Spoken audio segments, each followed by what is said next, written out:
मित्रांनो, तुम्ही एक नवीन बातमी ऐकली असेल. चंद्रशेखर बावनकुळे, महसूल मंत्री यांनी एक तुकडाबंदी कायद्यामध्ये एक नवीन अपडेट आणलाय, एक बदल केलाय. पूर्वी असं होतं, की 1 गुंठा, 2 गुंठा, 5 गुंठा अशी जर जागा घ्यायची असेल, त्याची खरेदी करायची असेल, विक्री करायची असेल, तर ती जागा नावावर करता येत नव्हतं किंवा नावावर होत नव्हते. त्याचं डॉक्युमेंट बनत नव्हतं. पण तुकडाबंदी कायद्यामध्ये आता बदल करून 1 गुंठ्याचा असू देत किंवा 5 गुंठ्याचा असू देत, 2 गुंठ्याचा असू देत, किती कमी जागा असेल, तरी त्या जागेचा तुम्हाला खरेदी खत करता येणार आहे. त्याचा डॉक्युमेंट होणार आहे. त्याचप्रमाणे शेतकऱ्यांसाठी पण खूप महत्त्वाची बातमी आहे. शेतकऱ्यांसाठी शेतात जो रस्ता जातो, शेतात जाण्यासाठी जो रस्ता असतो, तो रस्त्याचं पण डॉक्युमेंट करता येणार आहे. विहिरीसाठी जी जागा लागते, त्या जागेचा पण तुम्हाला पेपर करता येणार आहे.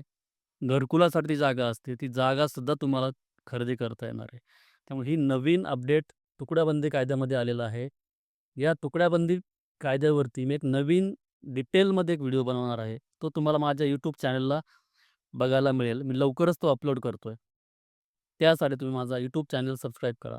माझं एस-डी हाऊस रिअल इस्टेटचं पेज फॉलो करा आणि मला कमेंट करायला विसरू नका. तुम्हाला कुठली गोष्ट किंवा कुठली माहिती हवी आहे, मी नक्की तुम्हाला पोहोचवण्याचा प्रयत्न करेन.